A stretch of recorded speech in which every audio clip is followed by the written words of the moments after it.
আসসালামু আলাইকুম। কেমন আছেন সবাই? আমি রাইসা, আর আজকে আপনাদের জন্য নিয়ে এসেছি একটি বিশেষ ভিডিও ঢেঁড়স নিয়ে। আমরা অনেকেই ঢেঁড়স খাই, আবার অনেকে একদম পছন্দ করেন না, কিন্তু জানলে অবাক হবেন ঢেঁড়সের ভেতর লুকিয়ে আছে অসাধারণ কিছু স্বাস্থ্য উপকারিতা। আজকের ভিডিওতে আমি ধাপে ধাপে সব কিছু জানাবো, তাই ভিডিওটা শেষ পর্যন্ত দেখবেন। ঢেঁড়সের পুষ্টিগুণ। ঢেঁড়সে রয়েছে vitamin A, C, K, folate, fibre, calcium, magnesium, potassium. Vitamin A চোখের জন্য ভালো। ভিটামিন সি রোগ প্রতিরোধ ক্ষমতা বাড়ায়। ফাইবার হজম ভালো রাখে, কোষ্ঠকাঠিন্য কমায়। ক্যালসিয়াম ও ম্যাগনেসিয়াম হাড় শক্তিশালী করে। স্বাস্থ্য উপকারিতা।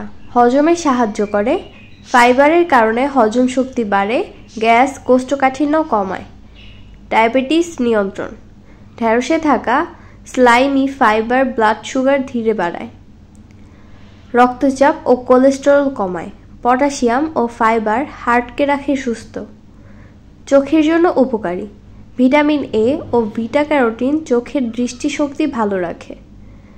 হাড় ও দাঁতের জন্য ভালো। ক্যালসিয়াম ও ভিটামিন কে হাড়ের গঠন মজবুত করে। ইমিউনিটি বাড়ায়। ভিটামিন সি শরীরকে রোগ প্রতিরোধে শক্তিশালী করে। ত্বক ও চুলের যত্নে। অ্যান্টিঅক্সিডেন্টের কারণে ত্বক উজ্জ্বল রাখে, চুলও মজবুত হয়।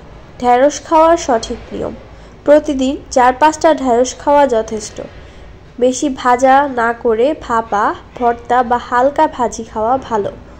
সকালে খালি পেটে ঢেঁড়স ভেজানো পানি খেলে ডায়াবেটিস রোগীদের উপকার হয়, তবে বেশি পরিমাণে একসাথে খাওয়া উচিত নয়। সতর্কতা। কারো কারো ক্ষেত্রে অতিরিক্ত ঢেঁড়স খেলে গ্যাস হতে পারে। যদি কারো অ্যালার্জি থাকে তবে এগুলো এড়িয়ে চলা উচিত।